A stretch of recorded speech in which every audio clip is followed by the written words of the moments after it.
Pay attention. It's worth the price. There's a story behind that. This is your daily message from Chad number 852 to upgrade your mental game today by telling yourself a better story, because the most important story you hear is the story you tell yourself. This message is dedicated to Ethan Anderson on his birthday. Here's the upgrade. Your ability to focus is your most valuable possession. Pay attention to it. Here's the story. I think the phrase pay attention is apropos regarding focus. It hints that there's a price. It costs something.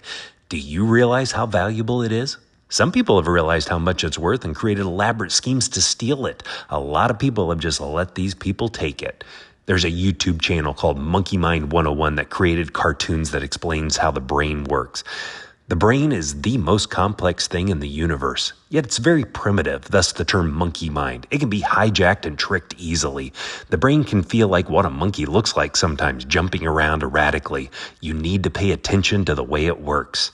Since the beginning of the month, go back to message 839 to review. We've been exploring the magic of checklists, and I've been walking through a daily checklist of universal fundamentals that everyone needs to master. If you're not dialed into these 7 basics, you'll not be operating optimally. These are scientifically proven non-negotiables vital to human flourishing. They are breathing, sleeping, eating, moving, focusing, celebrating, and prospering. We've covered the first 4. The 5th fundamental is focusing. In his book, Stolen Focus, Johann Harari outlines 12 causes of monkey mind. He writes, quote, "One of the earliest investors in Facebook told a public audience that the creators of the site had asked themselves from the start, how do we consume as much of your time and conscious attention as possible? The techniques they used were exactly the kind of thing that a hacker like myself would come up with, because you're exploiting a vulnerability in human psychology. The inventors, creators, it's me, it's Mark Zuckerberg, it's Kevin Systrom on Instagram. It's all of these people. They understood this consciously, and we did it anyway." He added, quote, "God only knows what it's doing to our children's brains." One of Facebook's vice presidents of growth explained in a speech that the effects are so negative that his own kids, quote, "aren't allowed to use that expletive," end quote. Tony Fadell, who co-invented the iPhone, said, "I wake up in cold sweats every so often thinking, what did we bring into the world?" He worried that he had helped create a nuclear bomb that can blow up people's brains and reprogram them. Harari continues, "Many Silicon Valley insiders predicted that it would only get worse." One of its most famous investors, Paul Graham, wrote, "Unless the forms of technological progress that produce these things are subject to different laws than technological progress in general, the world will get more addictive in the next 40 years than it did in the last 40.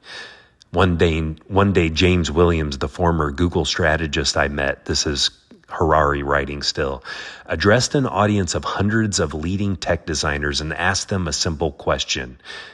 How many of you want to live in the world you're designing? There was a silence in the room. People looked around. Nobody put up their hand. That's from Cause 6 in Harari's book, Stolen Focus, The Rise of Technology That Can Track and Manipulate You. Have you seen the documentary Tristan Harris produced called The Social Dilemma? It's all about the unintended catastrophic consequences of attention economics.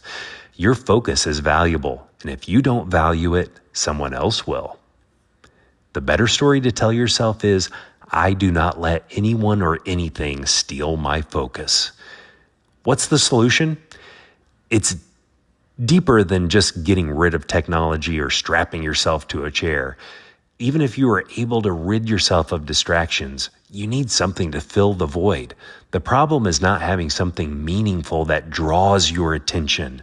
The opposite of the fragmentation so many of us experience is what Mihai Csikszentmihalyi calls flow. To find flow, you need to choose one single goal. Make sure your goal is meaningful to you and try to push yourself to the edge of your abilities. The more important exercise for yourself, if you recognize you have monkey brain, is to ask yourself, what is important to me? Focus on that. Are you willing to pay the price of whatever is important to you? Tell me a story of your experience with what you've noticed about your ability to pay attention to fromchadsmith@gmail.com. Will you send this to someone you think would benefit from this story right now? You can download my book, The Most Powerful Story in the World, by going to fromchad.gumroad.com. The transcript of this message and hundreds of others are always available at www.fromchad.com.